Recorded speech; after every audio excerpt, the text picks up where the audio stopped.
Australian Bitcoin podcast, presented by HardBlock, Australia's first Bitcoin-only exchange.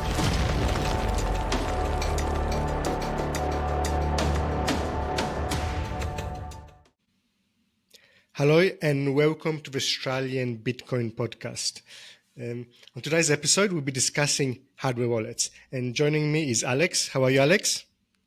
Yeah, great. Thanks, Daniel. Excited to go through some hardware wallets. I've got a nice box of toys here that I've been playing with the last few months a lot. Let's get into it. Yeah. So because the reason we're doing this is because the last few months we're doing a product. Some of you might know we're doing a new product and which will work with hardware wallets. And so we've been testing many hardware wallets out, especially Alex. And so we thought we'd review some of the popular hardware wallets. Because that's kind of often like a common question people ask, right? It's like they want to get a hardware wallet, we've got Bitcoin on exchange, and they're told, okay, to get a hardware wallet, and which one should they get? There's many options now. So we're going to review some of them. So I have a few hardware wallets with me, which we can talk to the specifics of. So I have a Legend NOS, I have a Blockstream Jade. They have just released a new version, but I've got the older version. I've got a BitBox 2, a Coldcard. I could hold them up actually. A Coldcard Mark IV, and then also a Seedsigner. These are the main ones I've been playing with. But before we get into that, I think we were going to do a summary of why people even want a hardware wallet. Yeah, that's great. Why like for somebody who's not sure, like why should they get a hardware wallet? Why should they care? Yeah, well, hardware wallets are really about protecting your Bitcoin. So in Bitcoin, you either have Bitcoin or you don't. If you've got Bitcoin on an exchange, if you're holding Bitcoin on HardBlock, we'll look after it for you very carefully. But at the end of the day, it's an IOU. And so it's really important in Bitcoin, this principle of not your keys, not your coins, and actually holding the Bitcoin yourself. And what a hardware wallet lets you do is a hardware wallet is a way of managing the private key, which controls your Bitcoin. And it's a way of doing it in probably the most safe way that's possible. A quick history of Bitcoin security systems. So originally in Bitcoin, we started off with just single private public key pairs, which are used to manage Bitcoin. Eventually, this evolved into what's known as paper wallets, which was essentially you would print off a public and private key pair. Then it emerged into something that was called hierarchical deterministic wallets. So starting to see the modern software wallets you see today. But the real, as Bitcoin started to gain value, obviously it becomes a very enticing target for people to steal. And so protecting your Bitcoin became more and more of a concern over time, and particularly protecting from remote attacks. So if you're storing your Bitcoin private keys on a computer or in Google Drive or something like that, then it's very vulnerable to attack remotely, whether it's someone getting access to your passwords and accessing your accounts, or whether it's some kind of malware that's on your computer. And so the real advancement with hardware wallets, and the reason that hardware wallets are, I guess, the de facto industry standard for how to secure Bitcoin today, is that a hardware wallet like a Ledger or a hardware wallet like a Coldcard, it's almost like a separate mini computer. Like that's really what it is. It's a microchip, and it's got a very limited interface, which means that it's very hard to extract, if not impossible, to extract the private key from. So you might have a situation where your computer has been infected with a virus, which is trying to steal your Bitcoin. But because the private key is kept segregated on a separate device, it is secure even in that case. So that's really why people are using hardware wallets today, is really to protect themselves from remote attack, I would say. There is also a bit of a physical attack protection, but it's mostly about protecting from a remote attack. Yeah. It's a good blend. They're not too difficult to use, and they offer much greater security when keeping it on your online computer or on an exchange service. Because with an exchange service, your account could also be hacked, right? Because it's essentially hot wallet. So because basically the keys are kept most of the time offline on that device. So it's much like significantly harder to get advoice Bitcoin that are stored in the hardware wallet. Okay, but so like when you're comparing hardware wallets, there's kind of different things, like different differentiations between the hardware wallets, and like different features. So I'll just quickly go through them, and if you want to, you can jump in, Alex. But I'll just quickly go through some of the like Yeah, features sure. to look for in hardware wallets. So one is, I would say, brand reputation. So is the brand, the company where you're buying it from, you're putting a trust that they're doing a good hardware wallet, that they're implemented well? Do they have a reputation in delivering secure products over a long time? That's one kind of point. The other one is ease of use. Obviously, some people are more technical, some people are less technical, but if it's too complicated to use, if you're not technical, you won't use it, or you might make a mistake. So if ease of use is pretty important. Then we have just different kind of specific security features, specific to the wallets, which we can go into when we review them. Another feature is air gapping. So some of them are completely air gapped. You can use them in a completely air gapped mode, and where you don't even connect it to a computer. While some of them, you need to use to access the Bitcoin, you need to connect it briefly to a computer to be able to send them. The other one is a secure element. So some hardware wallets have a secure element, and some hardware wallets don't have a secure element. And what a secure element does is it makes it much harder for a hacker to gain access to the Bitcoin if they have access to the actual physical hardware wallet. So if not for like a remote over the internet attack, but if they've got if a hacker physically sees your device, they can possibly access it because they have a physical device. But a secure element makes it much harder for them to access the Bitcoins. The other one is miniscript support.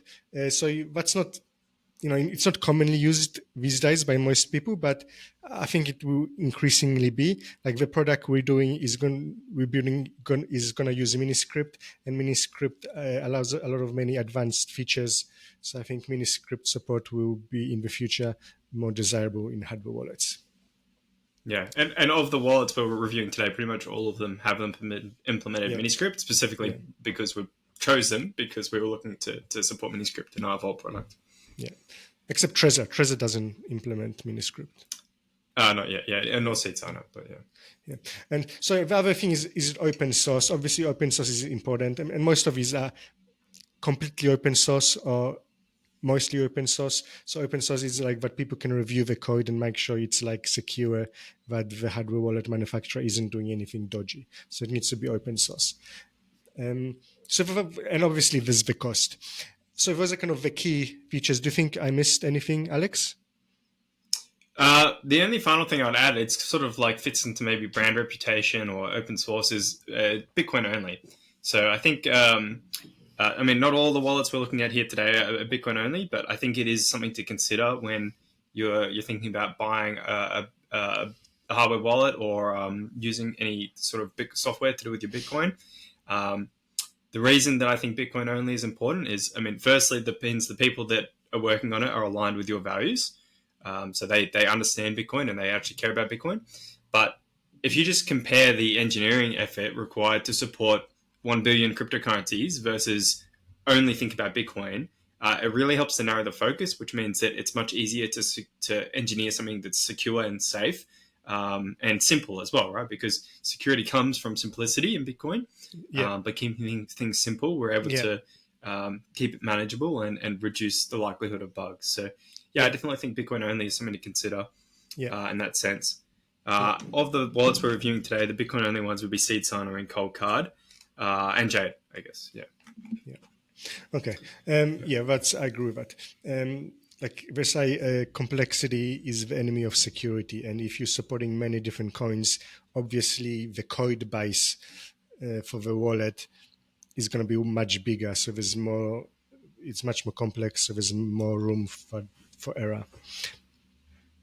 But anyway, so those are kind of the main features to look for. And okay, I will say one thing though, and tell me if you agree with me with this. Like, before we go into the hardware wallets, I think all of them like a significant upgrade from holding it on a hot wallet on your computer or from holding it on an exchange. That's like a magnitude kind of flip in security. But I would say the ones that we were reviewing, the actual difference between them, that's not like a magnitude difference in security, if that makes sense. Like they're all pretty good. If you're holding it on like your computer, like any of these would be a significant improvement. But the difference between them isn't some kind of like huge security difference. They're all pretty good. Like, do you agree with that? Yeah. I would agree in terms of security. Like going from a hot wallet on your computer or a hot wallet on your mobile phone or an exchange account to a single signature hardware wallet, that's a massive leap, and they'll all probably perform comparatively on that. The difference is really in sort of like, I guess the more advanced wallets will support some like different Bitcoin features that, whereas some of the other ones are focused on like ease of use. That's the main difference, I'd say, and then also price point. Yeah. Basically, some of them like we like better, and some of them we like a little bit worse. But if somebody is holding Bitcoin on like a connected online computer on an exchange, all of them I'd be happy to recommend as an improvement over that setup. I agree. Yeah. Okay. So, anyway, we will finally get into the exciting part. So we're getting to reviewing the hardware wallets. Which one do you want to start with, Alex? Might start with the Ledger. Actually, the Ledger is, so hold up. So Ledger Nano S Plus, I guess pros for this wallet, it's very cheap. It's very readily available. You can even buy it from Officeworks, though I would recommend, if possible, to get it direct from the manufacturer. Very cheap. At this price point, I think it's very good. And as someone, until we've been playing with this vault, I had actually written off Ledger because obviously they're a crypto company, not Bitcoin only. And their brand reputation is not the best because of privacy leaks that they've had in the past, where people who bought their devices, their emails were stored in a database, which was obtained and leaked, or it was somehow leaked, and so people have been being spammed and potentially been targeted as a result of their details. So it wasn't just emails. I believe it was actually the physical addresses where they sent the hardware. So that's even worse. Like, yes, that's not great. It's definitely not great. Their reputation has taken a massive hit as a result of that. But even despite that, I was surprised. I was actually ended up not having used a Ledger before this. I was impressed with it. The things that I do like about it are, at the price point, the fact that it was pretty much just plug it in. The Ledger Live app takes care of updating and verifying that updates are legitimate. I thought the actual interface with the two buttons, which I can't show you now, but it's actually, it's very intuitive to use. Can you lift it up a bit? I think I can see it. Yeah, sorry. So that's what it looks like. I'll do the makeup thing. Yeah. So it's got two buttons on the top, and that's pretty much how you navigate around, left, right, and then two presses, like press them simultaneously to select things. I think it's actually, I've been impressed actually. So I think the Ledger is, I think a lot of people that are Bitcoin only maybe would steer away from recommending a Ledger. I actually, especially potentially for use in a mini-script vault where you potentially have multiple devices, maybe from separate manufacturers, I think a Ledger is a very viable hardware wallet actually. And at its price point, it's kind of hard to beat. The one caveat I would say is wherever possible, buy it or obtain it in a way where you're not revealing their details, because they've already proven themselves to not be the best at managing your private information in that sense. Yeah. That database, Yeah. So some more things on the Ledger. So the Ledger Nano S Plus, that's Australian dollars 120, around that we often have a Ledger Nano X, which is 220.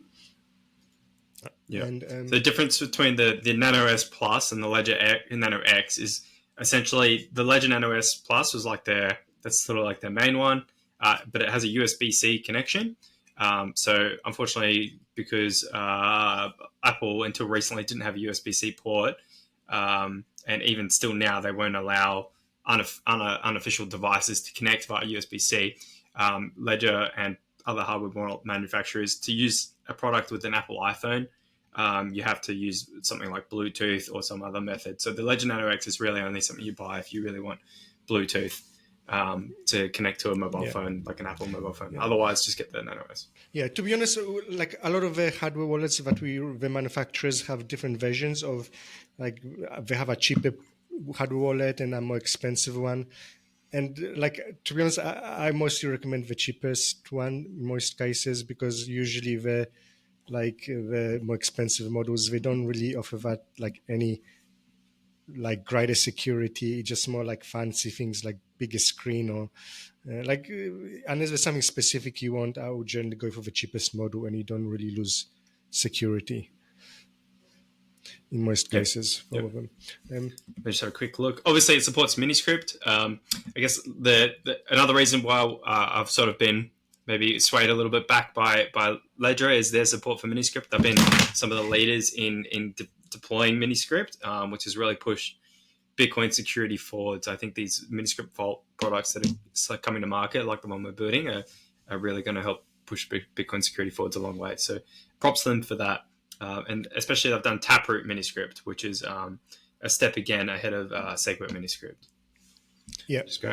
Something I would say about Ledger, so it does have a secure element. Some people sometimes criticize because, one thing with secure elements, most secure elements, by the way, is very closed source. So that's the trade-off. Secure elements generally are good. I didn't mention it before, but the downside of them is very closed source, because it's like a specific companies make them. It's like proprietary. So they usually closed source. That's the downside of it. And so Ledger uses a secure element that is closed source. And some of the most of Ledger Wallet is open source, but some of the code that interacts with a secure element from Ledger is closed source. So that's kind of one kind of aspect to keep in mind. And also, I would say Ledger, I think very hardware wallets and the company, they really focus on ease of use. And I think generally their hardware wallets have some of the best kind of ease of use, but sometimes like maybe in terms of security, like we don't have the most advanced security features. I mean, they're kind of like on that scale, they kind of lean more a little bit more to ease of use rather than security. So that's something to keep in mind. Okay. Should we go to another wallet, Alex, or do you have anything else to say about Ledger? Yeah. No, I think that's pretty much covered it. It's to summarize, it's some concerns about the brand, but otherwise at its price point, I think Ledger Nano S is quite a good hardware wallet, and especially suitable for use in a vault, I'd say, where you've got multiple different wallets. Okay. So which one should we do now? Let's have a look. I mean, I could do the Jade. Okay, sure. Now, this actually has just been superseded, so they've just the Blockstream. So it's the Blockstream Jade. They've just released a new model, which I believe is significantly improved. Now, the Blockstream Jade it's an okay hardware wallet. I don't have do you have the price point there for the Jade? Yeah, I do. Probably the new one actually is probably of more interest, but it's probably similar, or maybe the new one and the old one. I have to look at it. It's around similar to the Ledger, 120 Australian dollars. So I'm not sure about the new one or the old one. I got $120. Yep.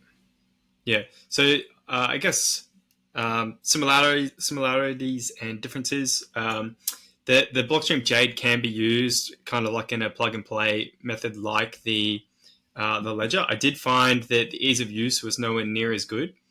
the quality of the camera on this one leaves a lot to be desired. Like I had a lot of trouble using it for QR scanning because there's two ways you can use it. You can either plug it directly in with a USB, or you can use it in air-gapped mode with the QR scanner. And looking online, that's a very common complaint actually, and that's one of the things I believe they addressed in the new model. So having that air-gapped mode is a desirable function, I think. But at the same time, it does affect the UX. So it is nice to be able to just plug and play with the USB-C. And I'd say that's probably the only way you could really usefully use the older one because of the quality of that camera. I guess in terms of reputation, I mean, Blockstream has a very good reputation in Bitcoin. They're sort of a very well-established company. They do a lot of things. They contribute a lot of research into Bitcoin development. I guess that's one of the reasons that the Jade supports Miniscript, though at the moment they only support SegWit Miniscript. There's some subtle differences between Taproot Miniscript and SegWit Miniscript, but essentially for our product we'll be using Taproot Miniscript just because it has quite a few advantages in terms of the fees you pay and privacy. So unfortunately we won't be able to use this Jade product with our Vault product we're planning at this stage until they add the Taproot Miniscript support. So one thing about the Jade is it's got an interesting solution for the secure element. It doesn't use a proper secure element. It kind of came out with this own clever solution where it uses a pin server. And so what that means, the benefit of that is that the Jade is fully open source because it doesn't use that secure element. And it has most of the benefits of a secure element because what it does is when you enter your PIN, when you have your wallet, your Jade hardware wallet set up and you enter the PIN, it actually connects to an external Oracle server to verify the PIN and unlock your wallet. And so that basically functions as like a secure element because it prevents voice physical attacks when you have the actual physical hardware wallet. One downside of it is it means you actually have to have it connected to the internet. Like it has to connect to that server when you use it in such a fashion.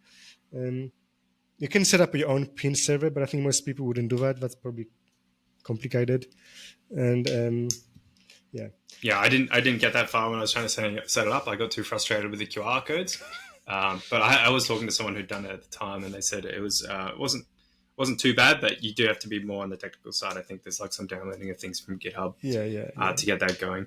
Yeah, you don't have to set up a PIN server. You can because like Blockstream hosts their own PIN server, which by default most people use. Yeah.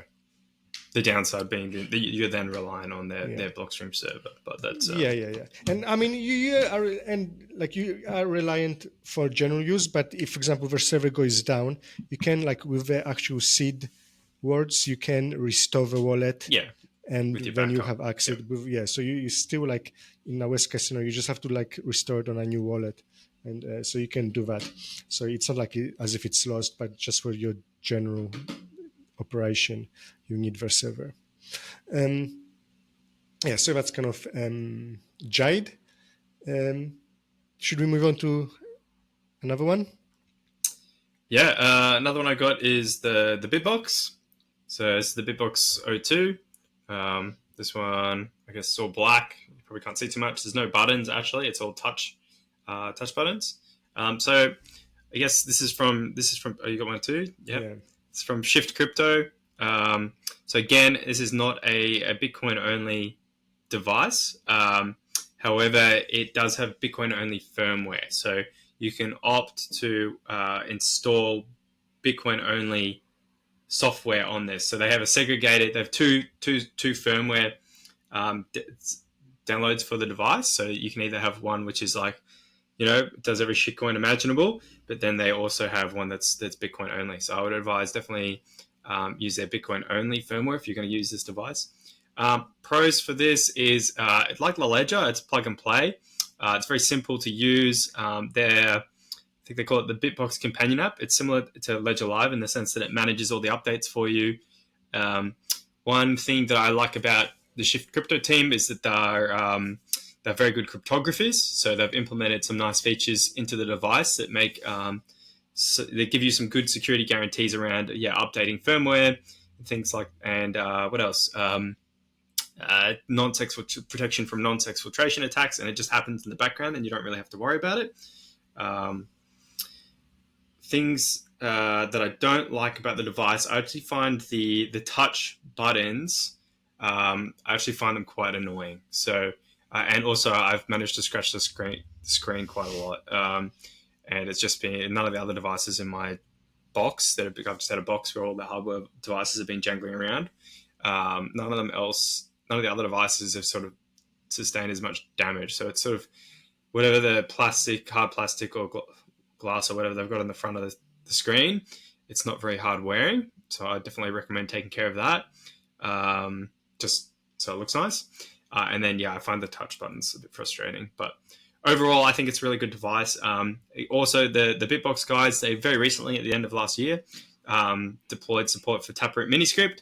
So very excited, and probably this is one of the devices I would definitely recommend for using with our upcoming Vault product, just because of how simple it is, like plug and play. And it's got very nice UX for that. Yeah. So overall, I played around with it a little bit also, and I like it. I think it's a very good hardware wallet. It's a little bit more expensive than the other ones we reviewed so far. It's 225 Australian dollars. I feel it's a good product. I do agree with you about the touch buttons. I found them annoying, especially since you can see them. Because you can see them. Like when I was using it, sometimes I would accidentally press it. Because you're trying to press the buttons, you're trying to do stuff and you don't know where the actual buttons are, and you can accidentally press it. And I found that aspect of it hard to use and annoying. But apart from that, I thought the UI was good. Everything else was good, and the experience was good. The UX experience was good, except for these buttons. I think if we change this to just like normal physical buttons or something, it'd be very good. Yep, hard agree. And I would also tell them to fix the screen too, but it's not. I mean, it's just one of those things, especially because it's all black and like very shiny. Like it annoys me that I've now got this like big gouge in my screen. And again, I think the company it's a little bit smaller than the other ones, but I think the people there, they seem to be pretty good. I actually met the founder a few years ago. I was at Boutique Honey Badger, and we were in the same hotel room. Yeah, so he made like a good impression of me. He sounds like he seemed like a pretty good and smart guy. Yeah, I think they've got a very good reputation as a team. Yeah, he was actually slightly older, like than a lot of other people, like other hardware wallet manufacturers. Like the younger, that guy was a bit older, but he seemed pretty smart. And so I think it's overall I like it, and I think it's a pretty good wallet. I haven't checked actually. I forgot to check in my notes, but does it use a secure element? It must. Right? It does have a secure element. Yeah. So similar. So when you've got a secure element, essentially that means that your device is going to have some kind of password or PIN protection, and then when you correctly what a secure element is maybe we should have covered this earlier, but on the microchip for on the chip for the device, there's be a separate mini chip, which is it's got special protections against trying to physically get information off of the device. So say there are some like advanced things. If someone stole your device, if it didn't have a secure element, then the private key would just be stored on that device. And with some advanced tools, people can retrieve that from the memory on the device. With a secure element, it's stored in a way such that the chip actually has detection for things like lasers and voltage glitching and different like more advanced attacks, and actually doesn't allow the extraction of that, or makes it much more difficult and much more expensive to do. So you can expect there to be a PIN. So this one, it has a password, and for example, the Ledger has a PIN, Coldcard has a PIN. Yeah. Jade has the PIN because it emulates it with the signing server. Yeah. Okay. Which hardware wallet should we go to next? Coldcard? Yep. Coldcard. Yep. So I got a Coldcard Mark IV here. This is probably like this is the one that you see on all the memes. It's like the Bitcoin is hardware wallet. Yeah, I think Coldcard has an excellent brand reputation. They've been Bitcoin only for a long time. They support a lot of the exciting features in Bitcoin, including they do Taproot Miniscript through their Edge firmware. So you do have to download separate firmware, which is to use the Miniscript features. It's called their Edge firmware, but they do support it. They support a whole range of other exciting features in Bitcoin and other security things like having what's the word for like fake wallets. Yeah. So basically, you can have wallets, so you can log in and make it look like it's your main wallet. They've got a nice feature with the PIN because there's a secure element on this, which is you put in the first part of your PIN, and then it'll issue a challenge that you can check and make sure that's what you expected to see, and then put in the rest of your PIN. Quite like that. Overall, I think the build quality is really good. I know that some people had some issues on the previous edition, the Mark III, but on this Mark IV, I think, the button presses feel really good. The plastic's really nice. It hasn't taken any damage in my box. It works via, you can plug it in for USB. If you set up USB, you can enable to use it directly. I'd say probably more common people use it with an SD card. So let me just grab one. They'll use a micro SD, just your typical micro SD, and they'll plug it in into the device to air gap for that air gapped operation, moving transactions to and from a device, whether it's a computer or a phone. And then the other option is NFC, which I tried out, but I haven't really used too much. Have you got any points on the Coldcard? Yeah, I would say the Coldcard is kind of like the anti-ledger, as in it's the opposite, where it goes for the kind of usability. Oh yeah, absolutely. Side where Coldcard goes for the kind of the security at the expense of usability. So probably from the hardware wallets we reviewed, I would say Coldcard has the worst ease of use. But I agree with that. It is somewhat painful to use. Yeah. But it does have a lot of security features. Some of them are good, some of them questionable how much they add. But it does have a lot of extra additional security features. So, for example, it actually has two secure elements. So there's a secure element within a secure element, just to kind of give you that extra kind of security. So if something there's one kind of secure element. Like from two different manufacturers, right? Two different secure elements from different manufacturers. So if one secure element is compromised, there's still the other secure element. And it, like you said, it has the duress pin, so you can kind of enter like a fake pin, which would open like a separate kind of dummy wallet to kind of give you that protection. I think it's good, but it is probably like depends what you want. If you want the most kind of security features, then this is the wallet for you. If your priority is ease of use, then it's probably not the wallet for you. Yeah, I definitely agree with that. And it's higher on the price point as well. It's I just had a quick look. It's about 270 Australian dollars. Once you do the conversion. What else is there important about this? It's open source as well, or it's at least source verifiable, in the sense that you can check the code. There's some controversy around the fact that Coldcard calls themselves open source, because they're not actually open source in the sense that people can build on top of their code for commercial use. But you can check the code, which is the important point in terms of security. And then Miniscript support, big check for us. I think this is something that I would definitely consider using in our Vault product. Of the three ones that are suitable, which is the Ledger, the BitBox, and the Coldcard, this is the only one that's Bitcoin only. But it does definitely has that more complex user experience. So we'll move on to the next wallet. Our popular wallet is Trezor. I'm not sure I think you said you played around with it a little bit. Which Trezor are we doing?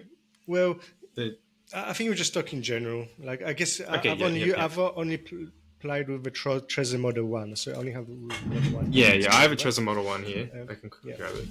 Yeah. It's not in my box. So Trezor, it's like the original, the OG hardware wallet manufacturer. They started the whole industry. They created the whole, the first Bitcoin hardware wallet. So they have a very good brand reputation, I would say. Obviously, like they do a lot of interesting stuff. They've created many interesting products apart from the hardware wallets, and I think they've got a pretty good reputation, and obviously have a big history. Yeah. So they've got a few different products. The Trezor Model 1, which you just shown, it's actually one of the cheaper hardware wallets. It's $103.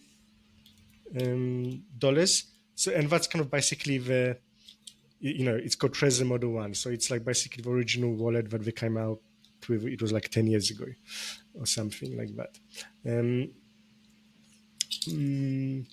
I would say like Trezor with ease of use, similar to Ledger, they have good ease of use. That's kind of one of the forecasts. They do provide Bitcoin-only firmware if people want that. But by default, they do support many other altcoins. They don't support Miniscript. I think that will change at some point soon, but right now they don't support Miniscript. Yeah. I think all wallets will eventually trend towards doing Miniscript support because it's just such an obvious win. But for some, it's higher priority than others. Yeah. So the Model 1, the cheaper one that you showed, that does not have a secure element. All the other more expensive models do have it. Yeah. Now, secure element is definitely not a panacea. Like a secure element is not going to... any hardware wallet is going to protect you from remote attack, and that's the main thing. A secure element is really going to protect you from someone stealing your device and extracting the seed from it. Basically, a secure element it's still not impossible with a secure element.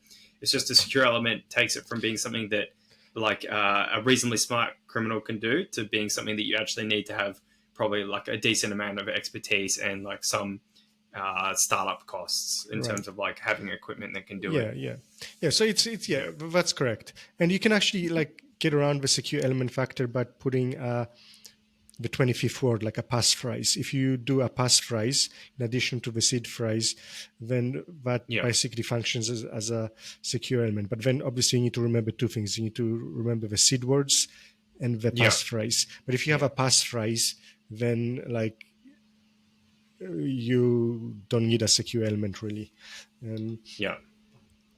I think the other thing to consider with secure elements is that you're almost always going to want to have a backup of the device anyway, which is going to be in some kind of clear form. So the secure element is only so good as someone's not going to find your backup. So I think the secure elements, they're nice to have. It's definitely not like a must-have security feature, I would say. And I'd say if you really want that physical security resistance, the answer is actually in multi-sig. That's correct. And I mean, Trezor originally, when they created the Model 1, they said they didn't put the security element on purpose. It was a like purposeful decision, because the downside of it obviously is that the security elements are closed source. So because it doesn't have that security element, the Model 1 is fully open source. The other hardware, Trezor hardware wallets, which do have a security elements, and fully open source, because obviously the security element isn't. And Trezor really put their money where their mouth is, actually, because they have Trezor is obviously one of the biggest Bitcoin companies in the world, alongside Ledger, especially they're the two big names in the hardware space. And Trezor has actually taken a lot of the revenue they've generated, and they've created a separate startup called. Sorry, I'm just trying to remember what they're called. But they are building the first open source secure element. It's called Tropic Square.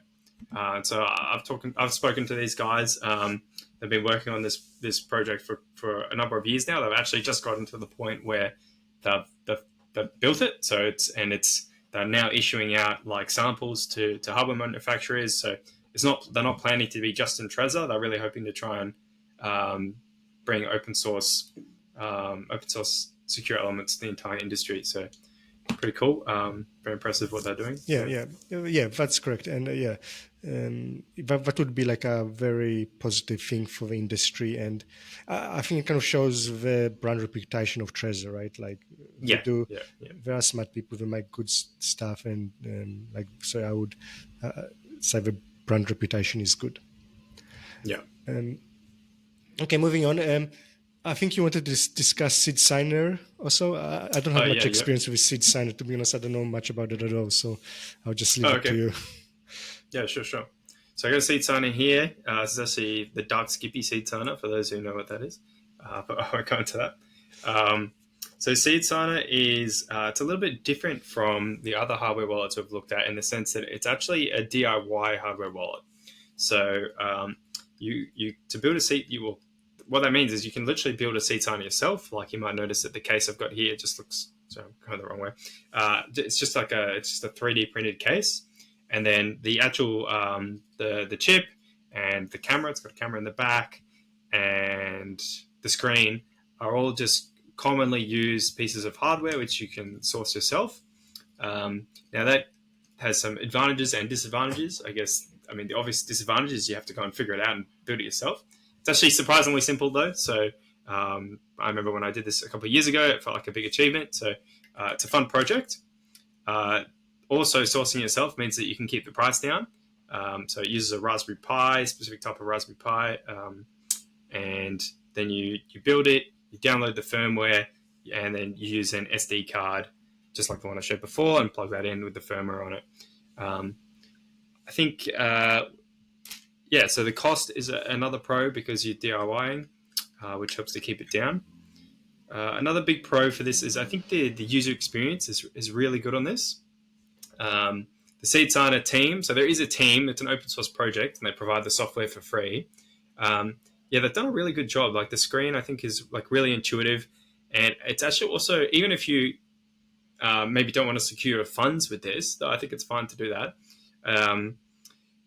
It's a really good learning tool, and I think a lot of people use it as a bridge to multisig because it allows you to load up multiple seeds at once into the device, and essentially you can achieve some of the properties of multisig. It's not a full multisig because you're still relying on one device without spending all the funds to get like multiple devices from multiple manufacturers. So the Seedsigner is a really good way to move to a single hardware wallet, but achieve some of the effects of multi-sig, I would say. I guess some of the downsides would be there is no secure element, and also the Seedsigner, because it's just running a Raspberry Pi, it doesn't even have something like a secure boot, which nearly all of these hardware wallets would have, which basically verifies that the firmware has been created by the manufacturer of the device. So Seedsigner doesn't have that, which means that you have to be very careful about what software is actually running on the device. And there's some extra precautions you need to take around that in terms of making sure that no one else is able to access your Seedsigner, and also making sure that the software you put on it is the correct software. So it's definitely, I'd say it's in the more sort of medium to advanced level. It's not going to be plug and play like a Ledger or a BitBox if you haven't used anything before. But it's certainly not unachievable. I would put it like probably similar, like kind of difficulty and as using a Coldcard. The actual user experience is great. It's just there's some additional considerations around it. Yep. Okay. Cool.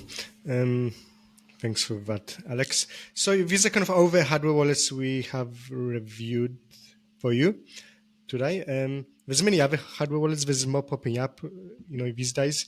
And I would tell people be a little bit careful, like with using some other hardware wallet that just recently popped up. Again, you want like to get it from a manufacturer that has kind of that reputation in history. If it's going to be securing your wealth, you have to just be a little bit careful. But yeah, there's more and more coming out. We can't review them all, but these are kind of like the most popular ones, I would say, the ones that we discussed. But before we finish, Alex, do you have like, if somebody comes to you, like for a recommendation for hardware wallet, is there right now? Do you have like a favorite go-to? A favorite go-to? Yeah, I mean, the Seedsigner is really good to experiment and learn more about Bitcoin. It's great fun to build. But having played around with these more advanced wallets with Miniscript support now, I definitely would be looking for one that does that, because I think if you're going to be securing any decent amount of Bitcoin, you're probably going to want to move into multi-sig at some point. And a Miniscript based vault is that's the best sort of security you can achieve at this time. So I'd be looking for a wallet that supports Miniscript. The ones that we're like at the moment, because they support Taproot Miniscript, would be these three. That's what I've been playing with a lot, which is a Coldcard Mark IV, or you can also get the other version, the Coldcard Q. I haven't actually played with that though for more than 5 minutes. Ledger, any of the ledgers, or the BitBox O2. So I would just choose one of those, start there, maybe with one of the two easy ones if you're not comfortable with Bitcoin too much yet. And then if you do want to get into multi-sig, then you can get a second device, probably from another manufacturer is a good idea. And you can either do DIY, or hopefully in the future we'll be able to help you if you need some help. Okay, yeah. But yeah, all of them are pretty good options. If you just want to secure some Bitcoin, all of them are good options. Yeah, so I think, should we finish, Alex, or is there anything else you think we missed? No, that's great. No, I think it was good. Okay, good. So I hope everybody at home kind of enjoyed that and has some insight in helping to choose the right hardware wallet. See you later, Alex, and see you later, everyone. All right, catch you. Thanks. Australian Bitcoin podcast, presented by HardBlock, Australia's first Bitcoin-only exchange.